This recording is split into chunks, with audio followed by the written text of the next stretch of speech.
Shalom, selamat pagi jemaat dikasih Tuhan. Kembali kita berjumpa dalam renungan pagi. Yuk mari pagi hari ini kembali saya mengajak kita semua untuk merenungkan firman Tuhan. Supaya dengan firman Tuhan hidup kita akan terus dibangun. Dan kita pun akan semakin bertumbuh, diteguhkan dan dikuatkan dalam iman dan pengharapan. Sebab firman Tuhan adalah kebenaran. Firman Tuhan sumber kekuatan kita. Firman Tuhan pedoman dan penolong bagi kita.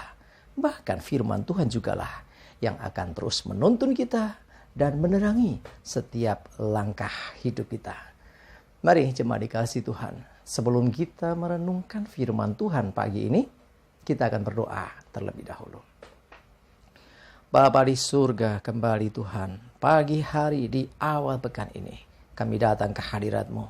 Kami menaikkan segala puji dan hormat dan syukur atas segala kebaikan-Mu ya Tuhan.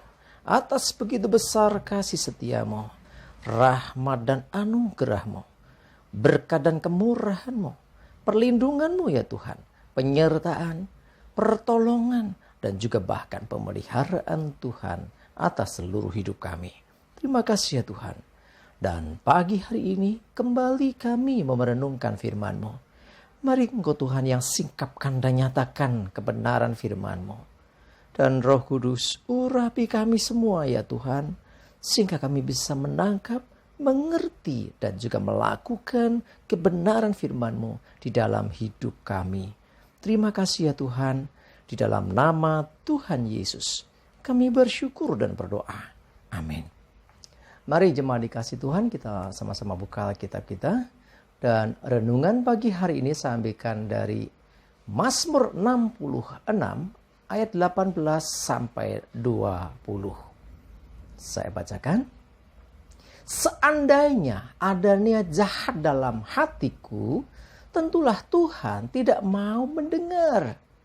Sesungguhnya Allah telah mendengar, Ia telah memperhatikan doa yang kuucapkan.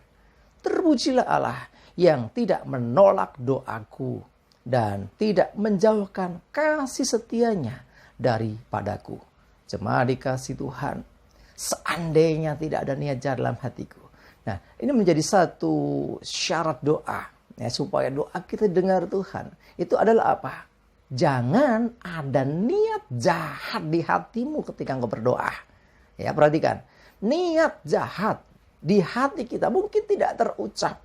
Yang diucapkan orang berdoa mesti yang bagus-bagus gitu ya, kata-kata yang indah.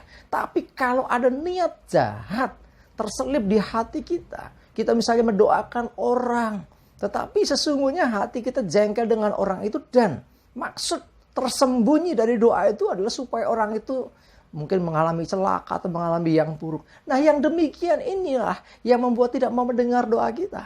Kenapa doa enggak dengar Tuhan? Karena ada niat jahat dalam hatimu. Ya, jadi kita harus tulus dalam berdoa. Ya, doa itu ketika apalagi doain orang gitu ya, mendoakan teman kita atau siapapun yang mungkin mengecewakan kita. Doakan dengan tulus sebab segala yang tersembunyi di hatimu pun Tuhan tahu.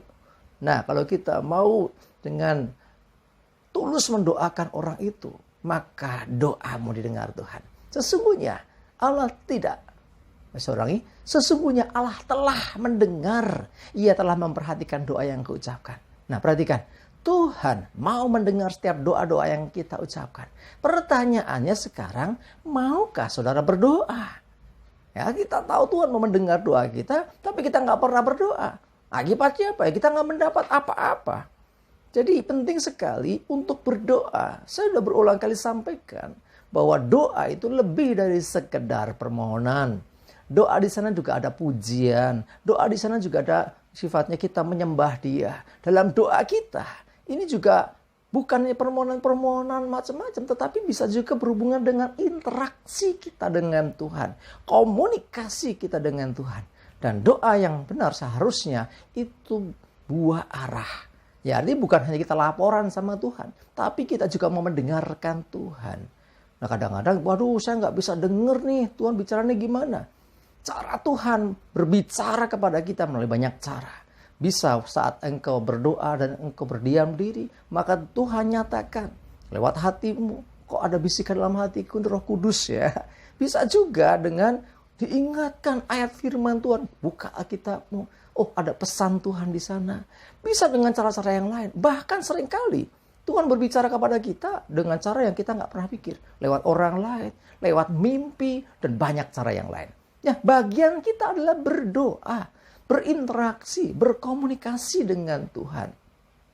Dia tidak menjauhkan kasih setianya. Nah, Tuhan tidak menjauhkan kasih setianya atas hidup kita. Selama kita selalu dalam hati yang murni, hati yang tulus. Setiap doa-doa yang kita naikkan, sesungguhnya Tuhan mendengarkan doa-doa itu. Bahkan kita percaya Tuhan tidak pernah menolak. Walaupun doa kita sederhana. Mungkin kau berkata, aku gak sepinter si A, si B kalau berdoa. Doaku sederhana, doaku pendek, doaku gak seindah orang lain. Tuhan tidak mencari orang yang berdoa dengan kata-kata indah. Ya, tidak selalu kata-kata indah itu dengar Tuhan. Tetapi doa yang benar yang mengalir dari hati dengan ketulusan. Sekalipun dengan sederhana. Dengan sangat-sangat terbatas mungkin kita menyampaikannya. Tapi kita sungguh-sungguh dengan kemurnian hati. Maka apa yang kita doakan itu didengar Tuhan. Perhatikan, istilah didengar Tuhan. Tidak ditolak Tuhan. Itu bukan hanya sekedar Tuhan mendengar. Membayangkannya, oh ya aku dengar doamu. Bukan gitu saudara. Lebih daripada itu. Tuhan memperhatikan doa yang kuucapkan. Jadi Tuhan memperhatikan. Sesungguhnya pengertian memperhatikan lebih dari sekedar ngateke. Tetapi sampai Tuhan pun akan memberi jawab. Ya, bahasa kerennya mengabulkan doamu. Nah, inilah yang harus menjadi catatan bagi hidup kita. Betapa luar biasanya kuasa doa. Ingat, kepada siapa kita berdoa? Kepada Tuhan yang mempunyai langit dan bumi. Dia yang maha kuasa. Dia yang luar biasa. Tetapi dia mau mendengarkan doa dari kita, orang-orang yang biasa. Bukan orang-orang yang luar biasa. Kita orang biasa. Tetapi ingat, kalau berdoa dengan tulus, dia mendengar. Dan ingat satu lagi yang mesti kita ketahui. Ya, kita orang-orang perjanjian baru. Berdoalah dengan iman di dalam nama Tuhan Yesus. Amin, kita berdoa. Tuhan, terima kasih. Kami bersyukur diingatkan betapa pentingnya menjaga hati di hadapan-Mu. Terlebih ketika kami berdoa karena Engkau melihat seluruh kedalaman isi hati kami dan tidak ada yang tersembunyi dari hadapan-Mu. Kalau ada niat jahat, tentu doa kami tidak akan Engkau perhatikan. Tetapi ketika kami sungguh-sungguh dengan tulus, maka Engkau Tuhan yang memperhatikan, Engkau Tuhan yang menjawab doa kami. Terima kasih Tuhan. Biarlah Engkau yang selalu menuntun kami Tuhan. Karena dalam doa-doa kami sesungguhnya terjadi relation, hubungan, terjadi komunikasi kami dengan Tuhan. Dan biarlah menjadi pelajaran buat kami untuk selalu berinteraksi dan berkomunikasi dengan Tuhan melalui doa-doa kami. Terima kasih, kami bersyukur, kami menyerahkan hari ini hidup kami dan segala aktivitas kami. Dan jauhkan dari kami celaka dan mara bahaya. Dan biarlah damai, sejahtera dan berkat-Mu ya Tuhan menyertai kami semua. Di dalam nama Tuhan Yesus kami bersyukur dan berdoa. Amin. Mari jemaat dikasih Tuhan, semangat terus, maju terus dalam iman dan pengharapan. Selamat beraktivitas. Tuhan Yesus memberkati kita semua. Amin.